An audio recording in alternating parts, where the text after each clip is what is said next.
Welcome to the WAN show. We're getting technical and we're getting sweaty apparently, because like, if I gave you a bear hug right now, like, it would be gross. You know, it would be gross, but I'm so used to it from sports that it's like, it's only a little bit gross. Right, I guess in the shower when you guys hug each other, you're wet from the shower.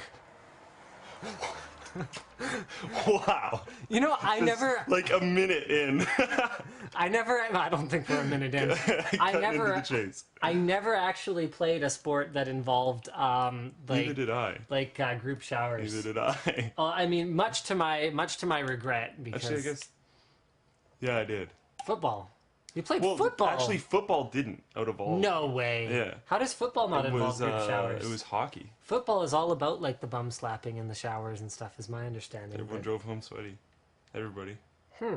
Like, you pretty much never had locker rooms. Interesting. Because I didn't play school football. Right, okay. And we're in Canada. Right, where football is, like, not a thing. Not nearly as big. Alright, so things that are things. We have a great WAN show for you guys this week. John Carmack joins Oculus as CTO. But remains working for id Software. Okay, so he hasn't completely gone off his tree, but nope. he's evidently making a major bet on VR and Oculus in particular, which has got to be really exciting for them, especially after the tragedy recently, where one of their co-founders was killed in an accident. So that's kind of a big deal. Lab-grown burger cost $300,000. Tastes gross, apparently. The Jobs movie has been sort of critically blown up a little bit. Woz, who is outspoken on everything and very interesting to listen to. Yeah, exactly. Has come out and said that a very main particular scene in the movie just didn't happen at all, and he's not too worried that it didn't happen because obviously certain. Okay, you're telling them too much about it. This is the pre-thing. Okay. Hit it. Really, you've got to be kidding me. Okay, well, I blame Diesel for this. Hit it. Add media file. That's helpful.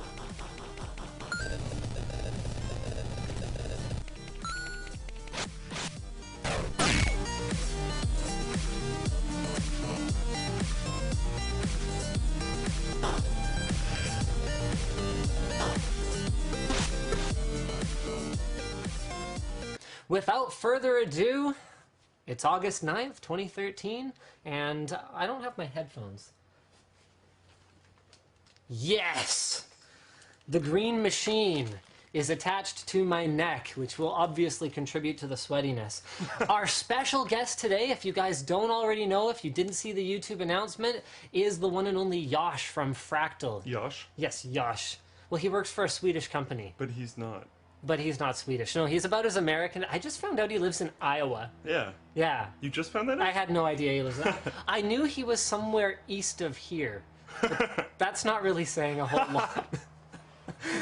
I knew you live in like that area. It's over there. Well, no, I knew that he was on the continent of North America. I knew he was south of the 49th parallel, and I knew he was east of here. These are all the things I knew.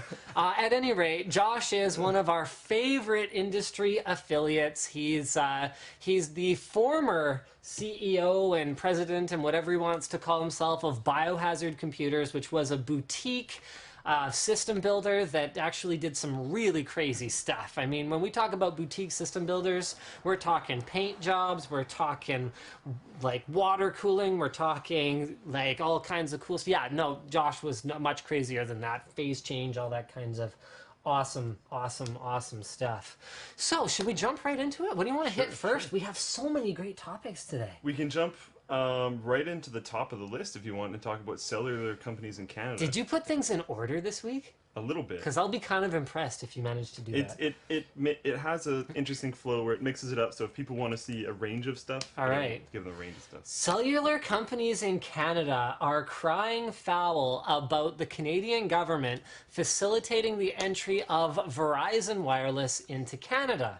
Now, this is actually kind of funny. The source for this one, or at least where I first saw it, was from the NCIX forum. So I guess I better give Turwax over there, who I've actually had a number of exchanges with over the years. He's got like 5,000 posts on there. the credit for this one, and I want you guys to watch this video. It's not that long. Canadians deserve a level playing field. Fair for Canada. This is the closest that publicly I've ever seen the main telcos here in Canada collaborate. So Bell, Rogers, and TELUS are, like, this should give some idea how, like, sleeping together they all are.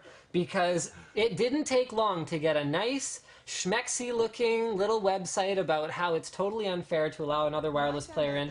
And I just want you guys to watch this. I want to know if you can relate to this. Tell me if the telcos, we're going to do a Twitter blitz after this, guys. Tell me if the telcos in your country are this friggin' brutal. Hi, Michelle. Kick us off here. A giant U.S. cell phone company to come to Canada, I thought, will there be thousands of jobs lost? Think about it. Experts are saying most of their good jobs will stay south of the border. Most of their profits, too. Then this U.S. giant gets to use our existing infrastructure that took us 25 years to build, and they don't contribute a cent. So Canadian taxpayers will be effectively subsidizing the whole thing. I believe communities like the Monktons of Canada should get the same technology that the big cities do. That way, my neighbors can be as productive and as plugged in as people in any other part of the country. It makes me proud. It's a very Canadian thing. But now, our government is allowing a giant U.S. cell phone company to buy up small Canadian operators that cell phone companies like mine aren't allowed to buy. Since we can't bid, they'll likely even get a huge discount on the price, effectively at Canadian taxpayers' expense. But it gets better. Better for them. Even though this company is 4 times as big as all of Canada's cell phone companies combined, they're basically getting a huge discount to enter Canada. Will they care about employment in Canada? I think you know the answer. That's not fair for Canadians. Will this giant U.S. company virtually ignore small communities like mine and focus on big cities? It makes me angry that the government is selling us out. You know, we teach our kids to play fair. That's about as Canadian as it gets. So why is our government giving a giant U.S. corporation special treatment? That's not real competition. It doesn't sound fair for Canadians. Ottawa should do something about the loopholes, fast. It doesn't just hurt me. Oh, wow, I can't even watch this anymore. Country. Holy crap. I don't think I made it all the way through last time either, because that thing is 2 minutes of the most inane drivel I think I have ever seen in my life. It's this big old sob story about, like, mega corporation. I'm sorry. Verizon Wireless is only 4 times your size, and you're kind of sitting here going, boo-hoo, poor me. I mean, you know, certain things that I like in there are just things that are completely blatantly wrong, where they're like, small communities should be able to have all the technologies that big communities have. My grandpa lives in near Winnipeg, rural farmland area. Cannot get anything other than, like, dead slow dial-up. And there goes my phone again. And, like, it sucks. He doesn't want it to be that slow. He's an older guy and won't use the internet that much, but when it takes him a few minutes to load a basic web page, and when I can't show him anything that we make because it's on YouTube and that's too much for dial-up, it's kind of messed up. So that's just blatantly wrong. And then the whole fair play thing, fair for Canadians, it's already not fair for Canadians. We pay way too much. It's fair for you, jerk. It's not fair for us. I mean, the thing that bothers me about this is all you need to know about someone's business model and someone's profitability. You can know everything you need to know about a company without even looking at a public company's financials.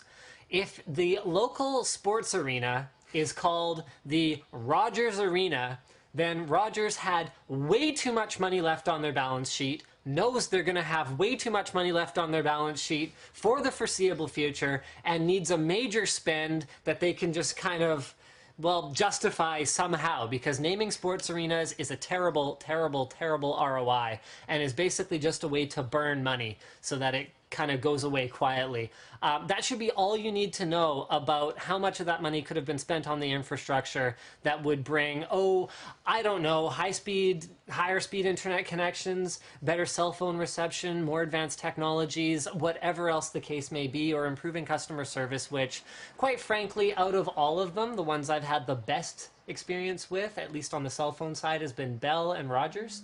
TELUS is absolutely terrible. And speaking to former TELUS employees, the amount of bureaucracy and BS that goes on there. Do you remember the story I told you? The screwdriver story. The screwdriver story. How many people does it take to put a piece of RAM in a server at TELUS? You said, I think it was 4, right? It was, I believe it was 3. 3? Okay. One well, it was the one guy who wanted it done, who was my buddy. Yeah, yeah. And then it was someone to open the case. Yeah. Someone to install the RAM, and then... Was it? I thought it was one person to slide it out, one person to open it, one person to put the RAM in, one person to close it, one person to close it. No, that was me joking about it. But the third guy had to supervise. Oh, yeah. Yes, Okay. so the third guy was a supervisor, and I'm sitting here going, you know what? Boo friggin' who? You don't have enough money, maybe stop wasting it on things like that. So let's go to the Twitter boards and let you guys give us your take on the whole... How bad would you feel for your incumbent telcos if your government basically stepped in and said, well, hold on a second, let's try to actually improve the quality of service, whether the improvement in quality of service is for urban areas, and I do understand their point, where, yeah, Verizon's going to come in and they're going to go after the biggest whackload of customers. Of course. But you know what, you guys? What you could do is you could spend some of the money that you have from your current customers, because you know what's coming, upgrading your infrastructure and accessing the customers Verizon can't touch. For now, make it hard for them. Don't make a whiny video. Be aggressive. Give us the wireless rates that we know that you can.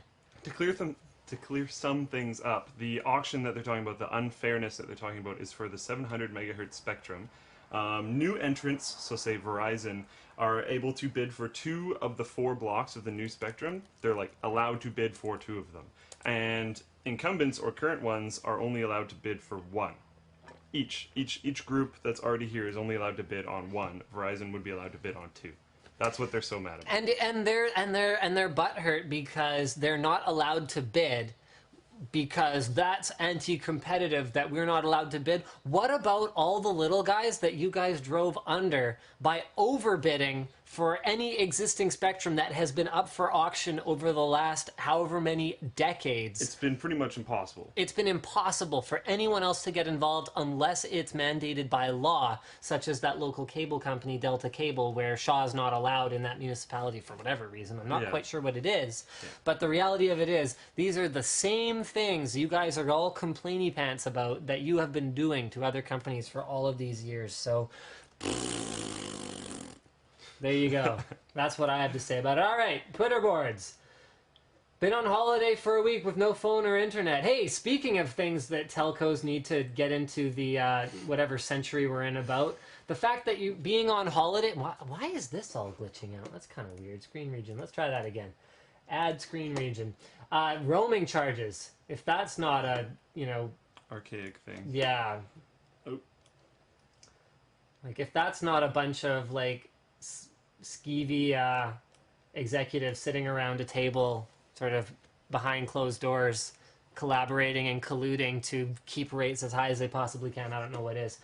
JK, okay, you're gonna have to message us again when Josh is actually on. Our government does have a fiber initiative which all line providers have to be included in New Zealand, and is pushing us forward. I got no problem with government mandated everyone gets to be involved. Yeah. It's pretty much like in the UK, all the infrastructure is based on BT. They own all the lines and dictate everything, and that's exactly how it is here. The guys who own the lines just call the shots, and hopefully, hopefully the move to wireless spectrum, where instead of it just being like, oh, well, you collaborated 100 years ago to build these phone lines, which has absolutely nothing to do with how the world works today. Therefore, you own all of it, and we can't do anything. With wireless, at least it can be controlled somewhat moving forward, and there will be a balancing act. I mean, it's not like if Verizon comes in here and steals all the business. They won't. Which they can't, because they don't even own enough spectrum to do it in the first place. And it's not like the government's going to be like, yeah, you guys are never allowed to bid on spectrum ever again. It's just it's going to be a balancing act in the future, and they don't want it. No, they don't want that. And I guess the thing that bothers me most about it is the three of them are like getting in together to band up about it, because Verizon might not come in and play their game. What I don't like is that it's not fair for Canadians. It's not fair for Canadians. And they're saying they're going to take a massive amount of the jobs. They will take some of the jobs, but I guarantee you technicians are still going to need to be up here. And if technicians still need to be up here, offices still need to be up here. Yes. There will be jobs up here. You're not going to be able to service Canada without employing any Canadians, so... That's actually not possible for an ISP. Anyway, so yeah, Brad seems to have... the same sort of... Wow, this is kind of weird. Okay, there we go. The same sort of negative feelings about Australia's telcos. Australia does have similar challenges to Canada. Large landmass, small, sort of dense population centers. But it still could be better. I would be very happy. There's no good data plans here. Top speeds are 1 megabit. Yep.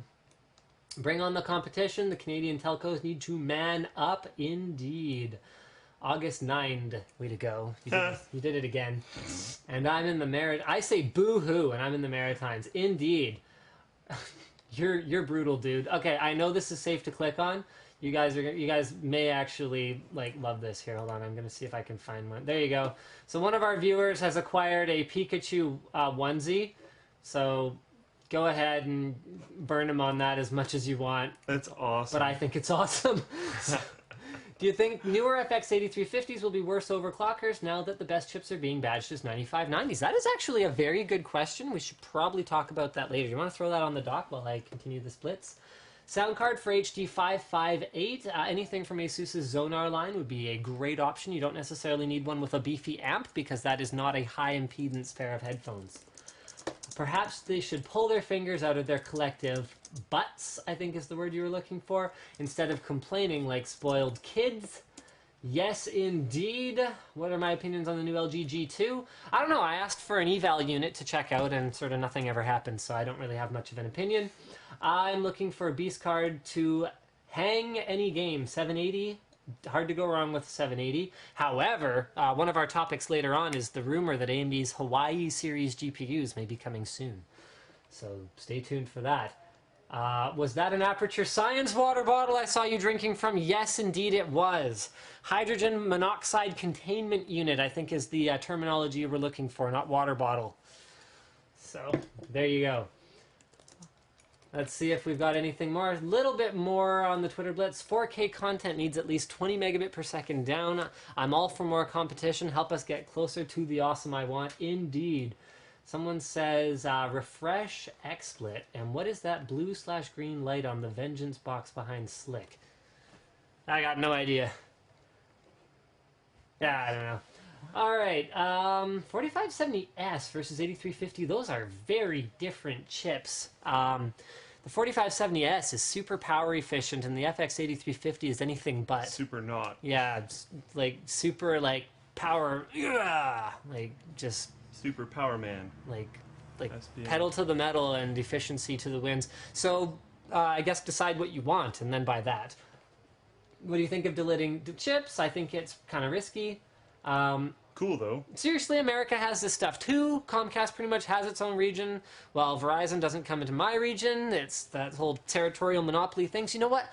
I would love to see guys from the States coming up to Canada and sort of pooping all over the collusion that's going on here. And I'd love to see guys from Canada go down to the States and poop all over the collusion there. Would absolutely love to see it because it's needed. And I think eventually they're all going to just collude with all of each other. But at least initially, we might see some improvements, which will maybe get us a little bit caught up in terms of where them we should fighting be. For any amount of time will probably help. Yes. At least a little bit. You'll at least be able to sign up for some kind of ridiculous deal, that and you then can try and hold on to and grandfather in forever.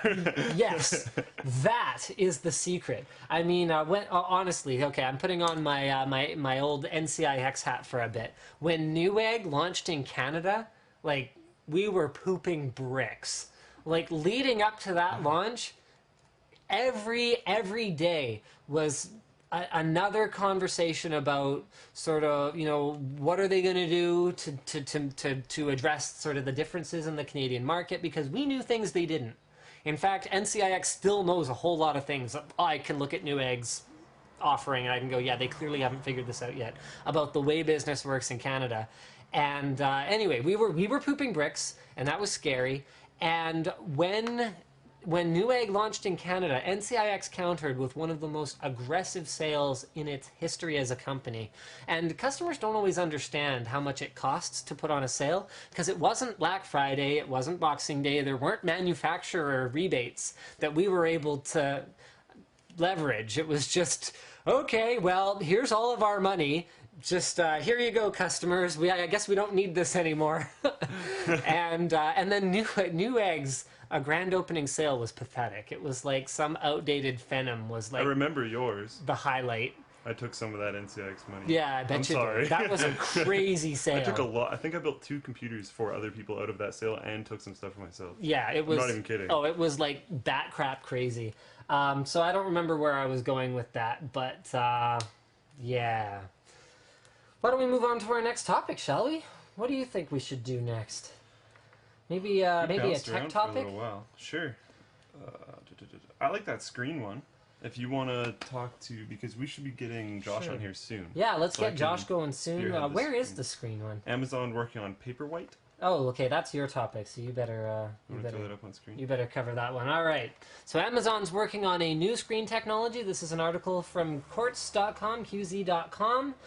Go ahead. So basically, they're going to be putting LEDs horizontally along the panel, and then it'll bounce light along the whole, what do they call it? A nano imprinted light guide. It'll bounce it all the way across, and that will make the light hit the screen and then reflect out towards you. Instead of the light shining directly at you, it'll be a reflection, which is more realistic when looking at paper books. And it's supposed to be a huge improvement, make it a lot better experience for the user, much less eye strain when you're reading for a long period of time. And just, yeah, it's very interesting technology. No one else has done it. And they're not going to compromise on things like color depth and resolution or anything like that. So this is we're still using a traditional LCD panel. Yep. Actually, this is something that a lot of people get confused about. Should I buy an LCD or an LED? They're the same thing. It's the backlighting that changes. A liquid crystal display is available in a wide variety of different forms, and it's the most common flat panel display type. Anything from your old calculator uses an LCD display. It's monochrome. It has no backlight. About to talk about that in a moment. Anything up to even the LCDs you might find in a rear projection TV a while ago, back when the larger LCD panels were too expensive to manufacture, so they would make small ones and then blow a massive backlight through them to project onto a screen, or something like an LCD panel that you might find at your typical computer, which would typically have cold cathode lights behind it, fluorescent lighting, and now has moved to LED. So the LCD panel itself is an image that doesn't inherently emit any light. That's where OLED is different, because it emits its own light. Yep. You have to put some kind of a light source behind it. So in this way, they're not actually putting it necessarily, they can use that same LCD panel tech to reflect light instead of shine light out from behind it. So it's supposed to make it a much better experience. It's called Light Guide. They're called, well, the technology is called Light Guide. Their screen is going to be called Paperwhite. And Amazon has recently acquired a company that's working on tablets. So people are thinking that instead of just making e-readers, Amazon is going to take this tech and make a tablet. And there's a lot behind this, and it's in this Quartz webpage, which will be on the doc, which we will upload with the live stream later on. Fascinating. So Amazon is realizing that e-readers have gone down. I think it's like 12% in the past little while. It's so dead. Like, oh yeah, come on. So Amazon is trying to respond to that by making a tablet, which has gone up. I think it's like 78% in the last year or something like that. Oh yeah, it's ludicrous. I was looking at them. Did Diesel send you the same article that was looking at, I think, smartphone shipments and tablet shipments? Oh, it's ridiculous. Yeah. It's like you're kind of looking at the numbers, going like how many hundreds of millions of them? Does everyone not have one yet at this point? Then, but. There you go. Evidently not. This actually ties into one of our other news articles, which is maybe the last one we'll do before we get Josh to join us. And that is the rumor that Amazon is working on a game console. So an Android-based game console. This isn't in the doc. I don't know if you know about this. Not in the doc at all. Yeah, I know. Whatever, man. So it's going to be... So it would go head-to-head with something like the Ouya, which I think everyone's kind of in agreement on was kind of a failure. like things have changed since it got released, and they've made improvements, but it's still. And this is the danger of kickstarting something based on specs that are current, and then how long it takes to really bring a product to market. I mean, something like Nvidia Shield. If Nvidia were to wait, like if they had two business units internally, Tegra and Shield wasn't allowed to touch Tegra technology until it was released publicly, Shield would be months away. Yeah. Because it takes so long to bring an actual finished product to market. That's why someone like Ouya never stood a chance, because they're going to be working with off-the-shelf components rather than working with what's coming next. So Ouya is sort of a bad example because I think it just never really stood a chance. Yeah. But with someone with the clout of Amazon banking on this whole Android console thing, with someone with the clout of Nvidia banking on this whole Android console concept thing with Shield, which, by the way, our Shield is coming. Coming on the way. I haven't seen tracking yet, but it's like It's confirmed. at least on the way. Yep. This is interesting because more game developers are going to come back on this because there's Shield. People are going to want to be making games for Android because of Shield. And then when Amazon steps behind something like this, people are going to be want to be making Android games because of Amazon's console. So one of the problems with Ouya is everyone went emulators and then kind of stopped. Because everyone just wanted emulators. Now people are going to be actually interested in developing games for this platform, which is really important. And of course, for those of you who are going to sort of attack him immediately for this, of course developers were already interested in Android games, but they were interested in touchscreen Android games that were meant to be played on a tablet and a phone. Now, Android is moving forward to what someone like Nvidia has been trying to get towards Full-fledged controllers. The first Tegra, which is we want console graphics on this thing because we ultimately, and like this is the scariest part of it, is like how upset is Nvidia that AMD has every design win in the next gen console? Maybe not at all. Because they're going for... Because the next-gen console is going to be a 10-year device. You look at how quickly NVIDIA is ramping up the power, or not just NVIDIA. I mean, I'm harping on NVIDIA because they're kind of in the thick of all this. But you look at how quickly the GPU power on these mobile devices is ramping up. We could be looking at another few years because we've already pretty much caught up with Tegra 4. We've caught up to current-gen console. Few more years, especially with yearly iterations, we could have caught up to the next-gen consoles. And with a device that doesn't have to have a Kinect plugged into it, and doesn't have to hook up to your TV, and doesn't have to do whatever you don't care about, and maybe doesn't have the same DRM restrictions that you can root and you can really get into. And you'll probably be able to record more easily and all this other kind of stuff. Is the console dead? That's actually a really interesting statement. And possible, but we won't know for years. But we won't know for a few years. Maybe guys like Microsoft are too hard to take down? I don't know. Microsoft's pretty big. They're pretty big, but they're falling pretty hard, pretty fast. Maybe that's why Microsoft is banking on things that aren't necessarily gaming. And maybe that's it. Football, but all this other kinds of TV. Convince me Android can't handle things that aren't gaming. Asus Cube, anyone? I'm not fighting this battle. You know, Google Chromecast, anyone? Like, Gen 5 of that thing? It's going to be incredible. It's already incredible. With a Tegra 8 in it, that, like, I don't know. Anyway, good luck PS4, good luck Xbox One. Was nice knowing you. Why don't we go ahead and fire up comms here and see if Josh Fractal has managed to get his headset figured out. Did you manage to do a test call with him? Or? No. Oh boy. I was zoned out working on the dock when he first got it installed, and then I went to invite him, and he had left at that point. That was my bad. All right. You know what? We should just like take a. Josh Fractal's online. All right. Well, here. Why don't I let you kind of talk about that while I do a Twitter blitz here? And sure. Of course, they're on the same computer, so that. Hey. Oh wow! Wow! Shots fired already. This guy is hard to. It's kind of hard to deal with having him on our live stream here. Let's see if I can. See if I can get this to actually work. I'm not that impressed with XSplit today. I don't know what's going on here, but this is some serious business nonsense that is making my life difficult here. So we're gonna go ahead and recapture that screen region that I've already captured a couple times, and apparently, oh, that's weird. Razer Comms does not get picked up by XSplit, which actually makes sense. Because a game streamer who's using comms for voice communication wouldn't want their bloody XSplit or their comm stuff all over the place. All right, well, at any rate, let's go ahead and fire this baby up. All right, Josh. So just click the headset button in the top left-hand corner. There you go. Yo, Josh, how goes, bro? Oh, it's going. How you doing? Pretty good. I noticed that you jacked up my style with your guest picture here.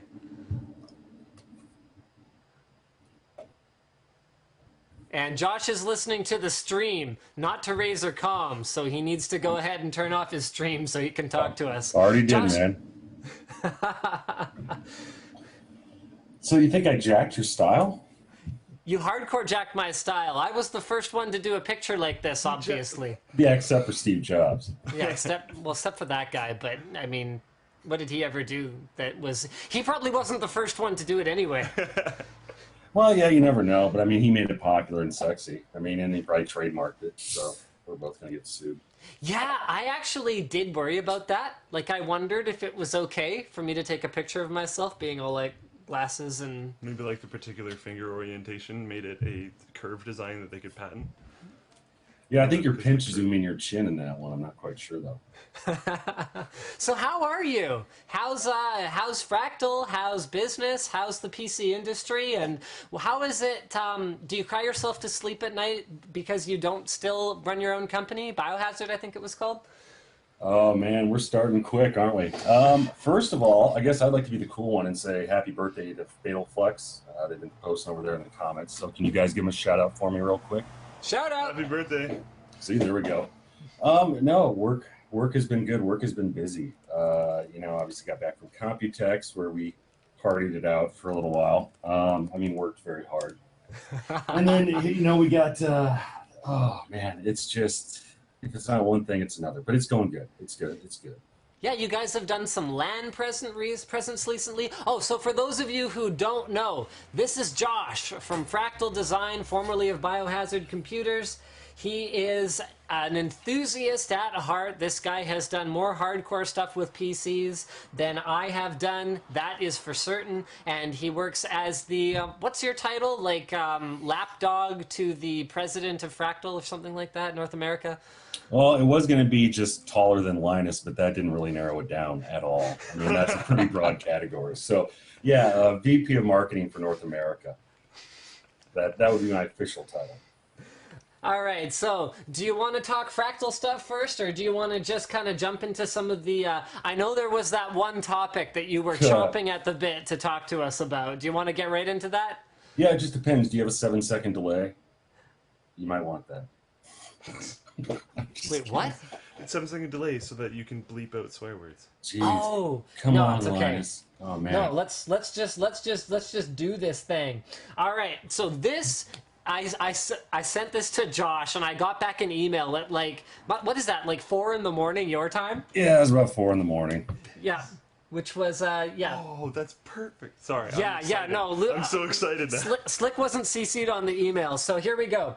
There's an Indiegogo on that must be the stupidest thing that I've ever seen on the internet. This video thumbnail right here should probably tell you pretty much everything you need to know about this Indiegogo, which is basically like two nerds and guys, you know, no disrespect or anything, but you're two nerds sitting on chairs in the middle of a yard, and I'm just going to skim through a little bit of this Indiegogo, and then we are just gonna blast this thing. Between me, Josh, and Slick, I don't think they're gonna have any anus left. Careful wording, man. Let me see if I have this written down right. You guys have a 3.8 gigahertz overclocked 6-core i7 processor, 6 gigabyte video card, 32 gigabytes of RAM, all booting from a solid-state drive. I mean, this would normally retail from about $3,000 to $4,000 if you could even find it. But you if you could find it. Oh man, I'm starting early here. Originally, we were gonna go cheaper than that. Cheaper. Some of the big manufacturers are hard to deal with. $1,000. I'm fighting back the rage right now. The machine we wanted to build. So Don't you think this could lead to awkward conversations with big industry producers? I mean, you're undercutting their prices quite a bit. Awkward conversations, like how overpriced their computers are? We're okay with that conversation. Right. Well, then I'm just trying to Probably make sure very you used to guys aren't awkward getting in over conversations. your head. I mean, there's a lot of big dogs out there. I think we've made our purpose clear. Right. If this project gets off the ground, then we've essentially declared war on all companies that make gaming computers, and we're okay with that. Unlike most wars where it's a win-lose, we're totally okay with either outcome. On one hand, we make super awesome computers specifically for gamers. On the other hand, we force the big companies to bring their prices down. Anyway, so basically the summary, guys, is that these guys have an Indiegogo. Actually, here, I'm going to go back to the Indiegogo. So they've actually got 4,000 contributors. They're basically saying that No, they have $4,000. $4,000 worth of contributions. They have 12 contributors. So there's a comparison matrix down here that has Alienware and what they charge for a system, and Build It Yourself and what it costs, and their Innovision Gaming, which has a 3970X, 32 gigs of RAM, a 7990, a 512 gig SSD, and a final price of $1,000. I don't know if they're deluded or if they're just scammers. One thing I've wondered is I'm giving them as much insane degree of benefit of the doubt that I can possibly imagine, is that they have found someone online that is claiming to be a distributor of these things and is claiming if you buy enough and pay us up front, we will give you all of this for this price. So they decided to make an Indiegogo, planning to do it without enough research figuring out that this person is a scammer. Tell me, Josh, as a boutique gaming system builder who, really, wasn't... Well, okay, two things. Tell me this, Josh. How much margin did you make selling gaming PCs? Oh, hell, like 4,000%. 4,000%. Because I touched it. I mean, I had a picture of me on the side of it, which right there, that's just a bonus.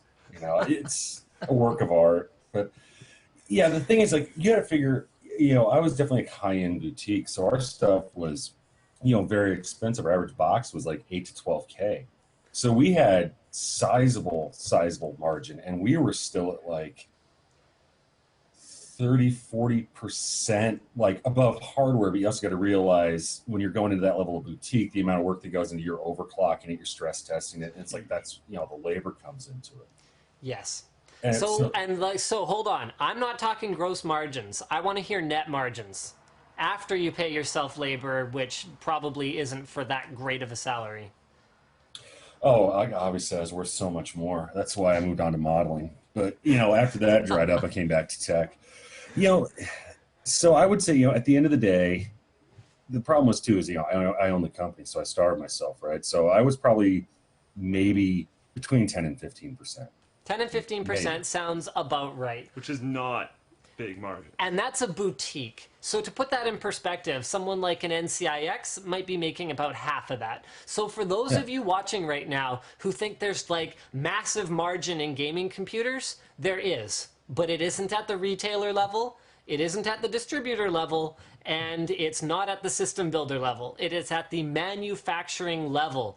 Guys like Asus, guys like Intel, these are public companies. All you have to do is look at their financials. You know how much they're making on it. That means that if something costs $1,000 to the end user, and we know that the distributor price for it is, $950, the retailer and the distributor didn't make that much on it. So, Josh, tell me this. When you were a boutique builder building systems that might have cost thousands of dollars if you could even find them, how much did it cost you to buy an Extreme Edition? Let's see here. It was pretty straightforward because Intel locks their pricing at per 1,000 unit orders, right? I mean, it's like the way that breaks down is like when a Extreme Edition came out back then, they were like $1,000, and it's like, or $999. Yeah, and it was like that's per 1,000 CPUs, and I think people have this unrealistic view of how much business a lot of system builders are doing. It's like a huge boutique system builder maybe doing like between 200 and 400 systems a month. And it always killed me. It's like people think you're getting like all this hardware for dirt cheap, and we'd always get these things like, I want an Extreme Edition, I want this, I want that, and I want this, but I want it for like half a retail because I know you guys get it cheap. I'm like, You know more than I do, man, because certainly not getting it cheap.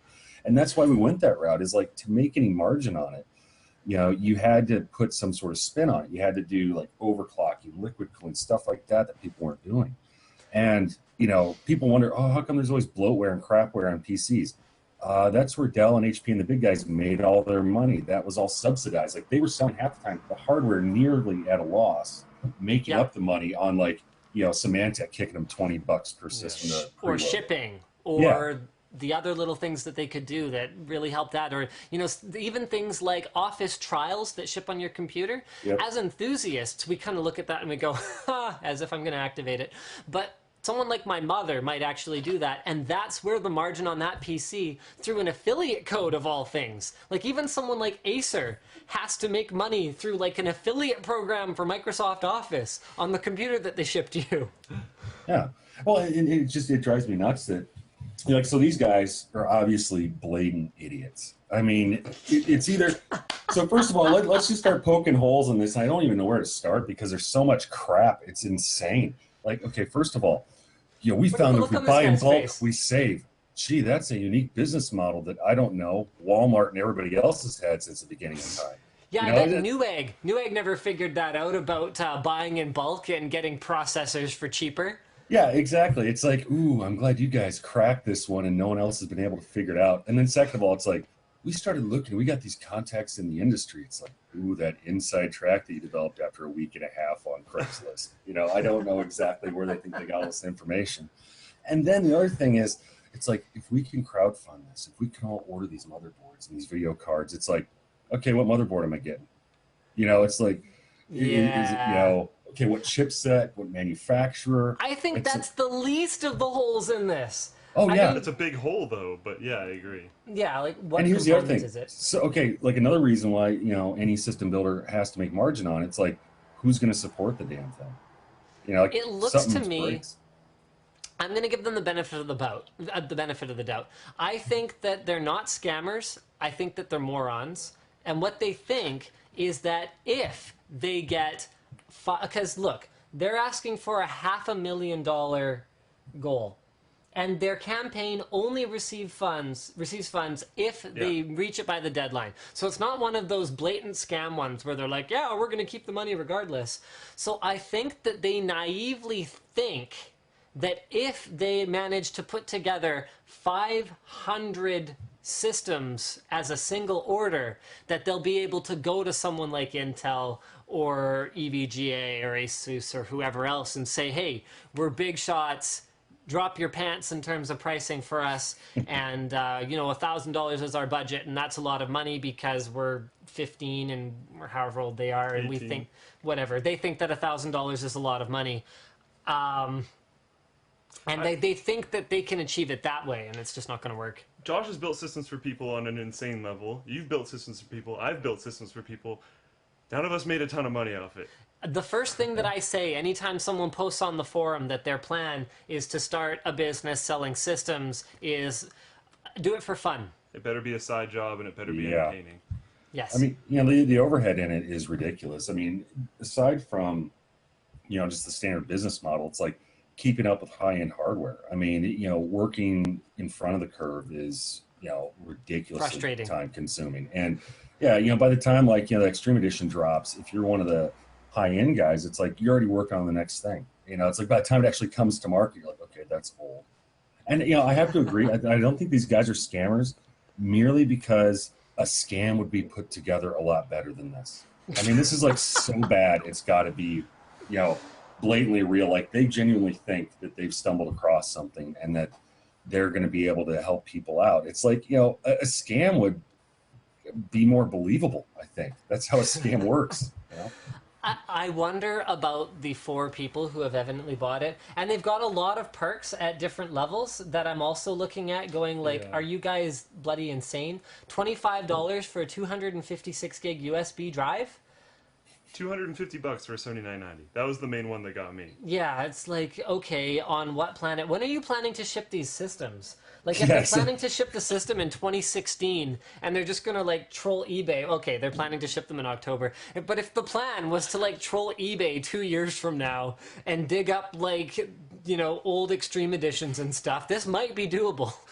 Well, here's the thing. If they got all the parts right now, 2 guys, it would take them till October to build 500 system. I mean, did they ever think about that? It's like, oh, we're going to have to hire some people to build all these by October. From watching the video, I think it's only the dude on the right who's building all of them, actually. Oh, and yeah, the other guy's the brains behind it. There we go. That's a solid. And if you build 500 systems, I can tell you right now, based on sort of an industry standard 2 to 3% defective rate on any component within the first month, they are going to get back, so it compounds, right? Because you're building a system. So let's say a system has 8 components in it for the sake of argument. That means that the chances of a system going defective within 30 days, unless they're burning them in, I mean, what about the power that it's going to consume to burn in all these systems? They're building 500 systems at the same time. Anyway, the chance that one of them will be defective within 30 days is probably at least 3 to 5%. If they're lucky, as an inexperienced builder, never mind the ones that get damaged in shipping. Tell me, Josh, how much do RMAs cost you as a system builder? Oh, yeah. Well, that's the thing. You know, it's ridiculously expensive because say you sell the whole system. You know, the first thing is it's like, I think my video card died. Okay, we'll see a new video card. I don't know how to fix it if they want to send the whole system back. So, yeah, assuming you can sidestep that, it's... The other thing is, if they're working with high-end hardware, we had our largest failure rates on enthusiast-class hardware. Of course you did. Because it's pushed so high. You know, and you would think, which they're probably thinking from a general mindset, like, oh, this video card, it costs 3 times as much as a mainstream one. It's going to be perfect. It's like, no, it's probably going to be flaky. You know, and if you're going to take all these, you're going to overclock them. Okay, add to that. That's the other thing. You know, you're looking at your failure rate. I assume these guys are going to try and overclock because they'll read on that on some forum somewhere. Hey, I can do that. All you do is push the voltage as high as it goes and then just crank up the multiplier. Yeah.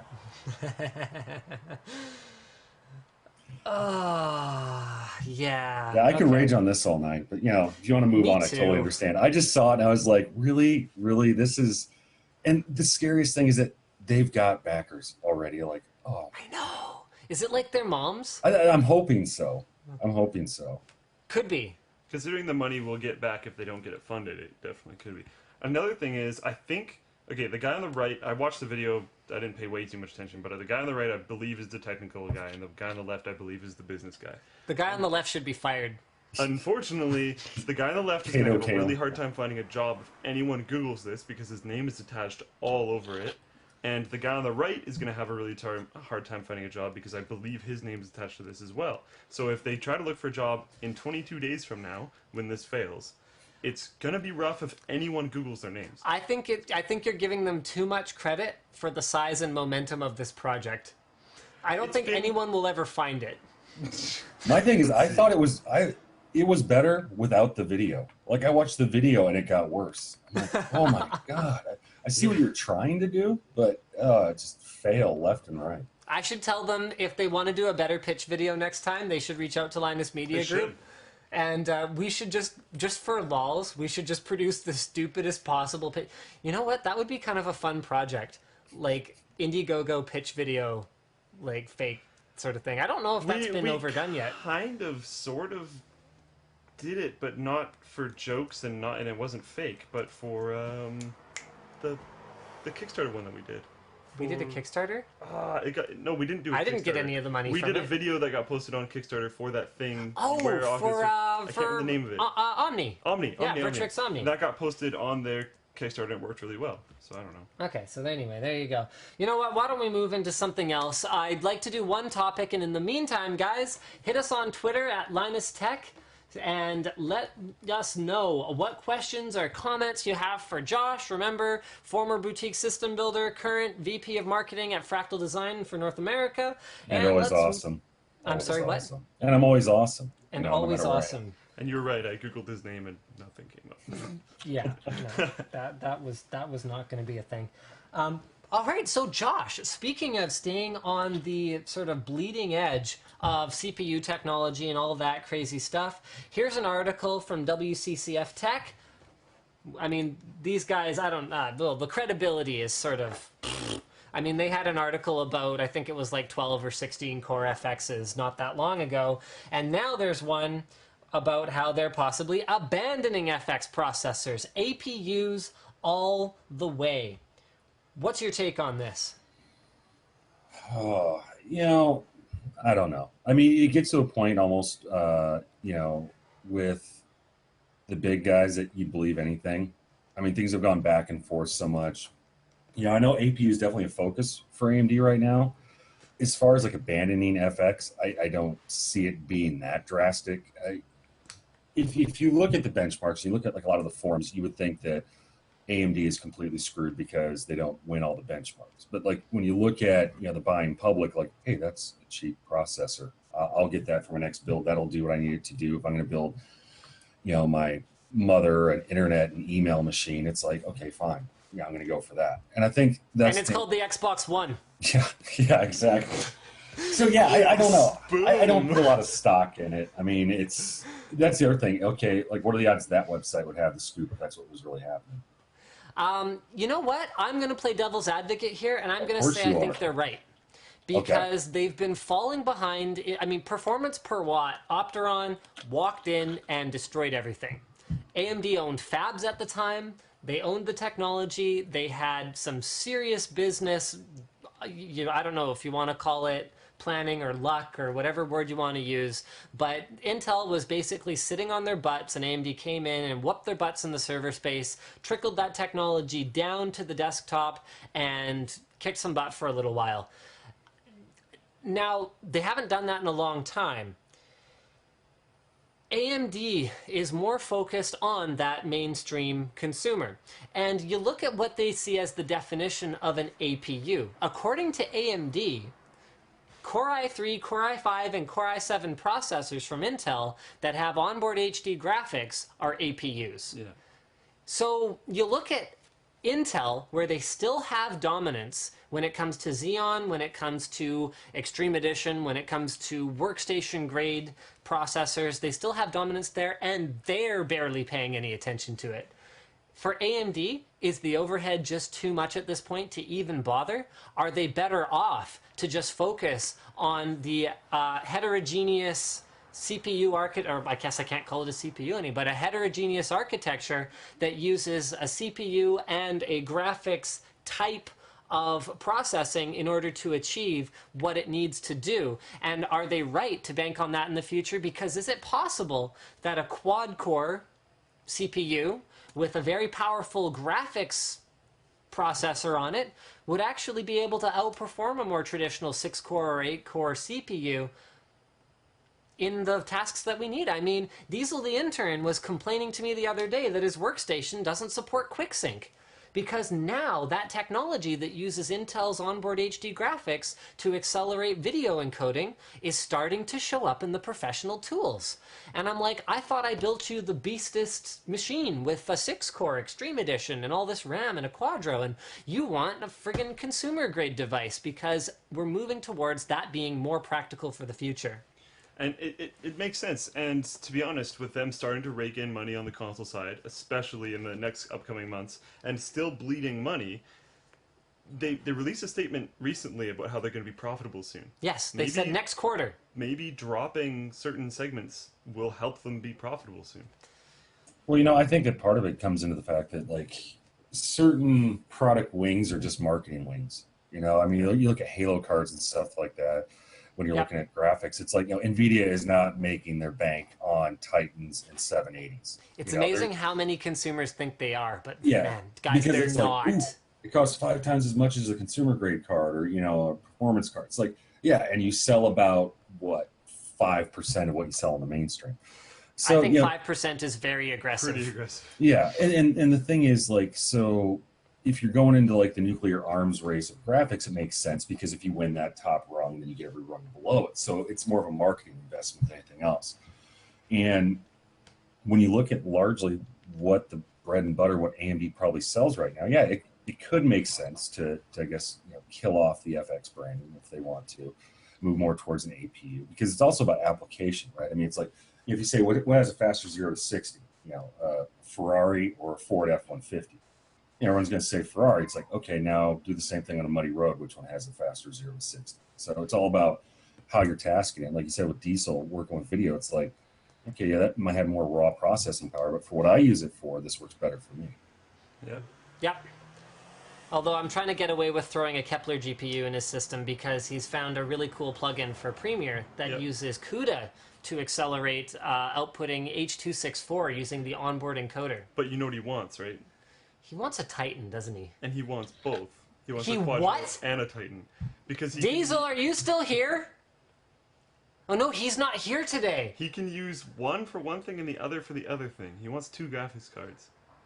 No. If he could do it... No, I don't even care. He's not getting 2 Titans in his workstation. No, he doesn't want 2 Titans. I know he wants the Quadro. Yeah, he wants the Quadro because he wants 10-bit color. And then he wants the Titan for CUDA. He's not getting the Titan. He can have like a 770 or something reasonable. You're so cheap. You're so cheap. I know, I'm like the worst person ever. Oh my goodness. Freaking employees. It's like, why do I even need them? Someone's got to make you look good. Someone's got to produce content while he emails me. All right, let's do a Twitter blitz here, guys, for Yosh. We're going to focus on the questions for Yosh. Look at that. You sold an Arc Midi R2. It must be because of that pre-roll advertising you're running on Linus Tech Tips videos. No, it'd probably be something effective that we're doing. All right, so Gregoire says, going for the Arc Midi R2 air cooling build, should I go for AF 140 fans instead of the stock fans? Great question. Josh, go. Go for whatever you want. I mean, it comes down to, again, however you're going to use it. I mean, to think that we can make one fan that would be perfect for every solution, I mean, you could try. Obviously we always have a aim towards silence, and that's where a lot of our fans have come from. So if you're going for something a little bit more high end, if you want to do what you want to do, I mean, that's my biggest thing. I'm not going to try and push somebody into something they don't want. All right, fair enough. And you guys all know what I'll say. Buy all the Noctua NFF 12s because I truly believe it is the one size fits all. And that's why I stopped talking, because I figured you'd just chime in with that anyway. So. All right, that's that same question again. Will there be a successor to the Core 1000? Actually, a case that I personally really liked. I unboxed it a long time ago, and I was quite impressed by the innovative cost savings of moving the hard drive mounting to a single slab of metal as opposed to building a complicated cage, while offering other advantages such as improved airflow through the front because you got your friggin' drive cage out of the way, and the fact that it still holds enough hardware. Are we going to see anything else like that? Yeah, okay, so then now I have to do the typical disclaimer that I cannot talk about products that may or may not be released in the near future, blah, blah, blah. But yeah, if you look at the rest of our product line, I think you can kind of see what we tend to do. I mean, we take, we design our cases, we take feedback from our customers and from our fans, and, we use that to help us build new products. Because, I mean, obviously that's who we're designing this stuff for at the end of the day. So I would say I wouldn't be surprised at all if you saw something like that. As far as time frame, no, I don't know. Have I seen anything internally? No, I have not. Okay. But the Core 1000 has been incredibly popular for us, and it makes you look tall. So, I mean, we got to keep it around for a while. Thanks. I mean, the thing about the Core 1000 is keeping it within that price range. I don't know how much really could be improved. You do get some of that, right? I mean, it's like, oh, we could add this, we could add that. And the next thing you know, it's like the Core 1000 at $69.99. It's like, okay, that kind of just went the opposite direction of where that case was at. So, and functionality-wise, I mean, it works very well, especially in its intended market. So. Well, you guys have so much margin anyway that you should be able to sell Core 1000s for $20 or $16.99 anyway. So, according to those yahoos on that. Yeah, we got a lead on some guys that we're going to buy 500 of them. So we just shifted all of our pricing towards them. Should work out for both of us. Oh, terrible. Linus Tech and Josh, do you think there will be an all-in-one boutique system made custom for some rich people? I'm going to let you go first. An all-in-one? Yeah, so when it comes back to the boutique side of things, I guess what I was, when I was doing it, was like a cross between like a boutique and a modern, because people back in the day, like... When you were young. Yeah, exactly. When you were making cases out of stone, it's like people didn't come in the motherboard tray. Like we had to do that ourselves, and walk uphill both ways and all that sort of crap. But I mean, legitimately, it's like there weren't a whole lot of features like that. So, you try to tailor it as much as you could to your intended audience. All-in-ones get a little tricky, though. I mean, I don't know. It's a very difficult form factor to deal with. It's very difficult to... Basically, the investment that goes into designing an all-in-one necessitates that you sell a buttload of them. And yeah, you basically knock out a proprietary design. It's like, why don't you just design your own laptop, is about where it's at. Pretty much. So unless, like, Steve Wozniak decides to build one, like, for himself, I don't think it's likely to happen. Now, I did see a gigabyte prototype at, I think it was Computex? CES, maybe it was at CES. That was an all-in-one that allowed aftermarket graphics card upgrades with like standard PCI Express graphics cards. They had like a 580 or something stupid in it at the time, and I was like, whoa, that's kind of crazy. But other than that, I haven't really seen much, and I really don't think anything like that will ever be wildly successful. Yeah, plus, I mean, the people who are going to pay that amount of money for something custom aren't, at least in my experience when we were doing it, they weren't so much concerned about the form factor. It was more, here's what I want it to do, or I want to trick it out and have this custom paint job on it, and I want to have more of like a look to it, but not so much a form factor. All right, here we go. Josh, what did you major in college? Oh, let's see here. Did I go to college? Other than modeling. Other than modeling, I major in that every day. I mean, I wake up, first thing I do is, I mean, well, I'm awesome when I get out of bed. I'm awesome when I go into bed. Yeah, I'm pretty much awesome all day. Now, in college, believe it or not, and if you watch the first live stream I was on, you got a little bit of a hint of this. I actually majored in criminology and criminal justice. And then I kind of accidentally pepper sprayed a bunch of people. Which actually was kind of related to my major, so that's all good. That's like me saying that I, like, broke my mom's laptop and that's somehow related to my job. You don't have a job, man. I mean, you just kind of sit there and then, like, you get all pouty when someone argues with you and then you change the subject. I think we're going to move on to, actually, you know what? I think time's up with our guest. Hey, I have a job. My job is difficult. Reaching stuff on the top shelf? Wow. Oh, I didn't hurt your feelings today. And he goes to the live stream doc, and he searches for a new topic. Yeah, let me pick something that dummy Josh doesn't know anything about. What do you think of Viridium usage in Elastomer ponies? I don't want to talk anymore. He'll find Slick, you got to give it to me. If I got Linus to be quiet, that is like an epic achievement. That is quite impressive. We should probably have a separate, like, lower third animation that, like, can put a little crown on him that's, like, achievement unlocked. Do I get a badge? Badge on the forum. Oh! Silenced Linus. And it can be, like, one of the, like, the silence icons from a video game. Like, was actually able to silence Linus. Badge award forum. Yeah, we're actually going to be adding awards on our forum. Speaking of me not having... They're done? They're mostly done. Oh, good work. Well, it was call out to Winspeed. I installed it, he distributed. All right. Which was a huge job, so thank you, Winspeed. Speaking of fist bumps, EA is apparently getting sued for shutting down the servers for games that they're not really running anymore. So this was posted on the forum by Ichando, and the article is from TechDirt. And basically,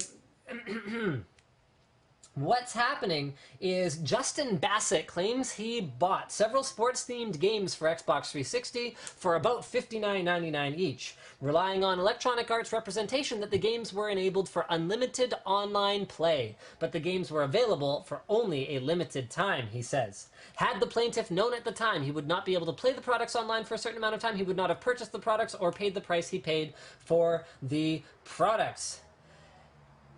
Whose side are we on here? Should they have to run servers forever? Should they not? Unlimited, no. Not necessarily unlimited, but the amount of time that EA does run servers is not very acceptable because it's such incredibly short amount of time. Now, this document didn't actually state anywhere specifically on it unless it's in the huge 24-page something or other legal document. Yeah. One-page legal document. It might be somewhere in there. Exactly how long the particular games that he's talking about lasted. but it is very, very short period of time. What he's asking for, I believe, is a minimum of 3 years, which is not a lot to ask for a game. Halo 1 was like or Halo 2, sorry, was quite a while. Like quite a long time. And NES was supported for 24 years. Like, that's too much to ask, in my opinion. You shouldn't ask for 24 years. But you should also be able to ask for more than 1 or 2 years. And I think what they were also asking is that EA should disclose what the window is. You can't say unlimited if it's going to be a year or 2. Josh, what do you think the solution is here? Yeah, good question, right? I mean, I do see both sides of it. Like, you know, indefinite support is not something that you can ask for. But then, yeah, getting shortchanged, like, well, you know, you bought that last Tuesday and it didn't sell the way we thought it would. And we want to reallocate that team, so you have till next Thursday to play your game. Yeah. You know, I don't know. I mean, I don't know what the answer is. But yeah, I think like 3 years, something like that, I think that's feasible. I mean, if you look at the investment that you put into it, like what do you expect the life cycle of a game to be? And especially with a sports game where, you know, I guess replay is a lot higher. You know, you're not looking at replay's incredibly high. Yeah. So it's one of those things where it's not like, oh, I beat the storyline or I'm tired of going out and just, you know, doing raids or whatever else. I don't know. I mean, but I can rest assured whatever EA does, you guys won't like it.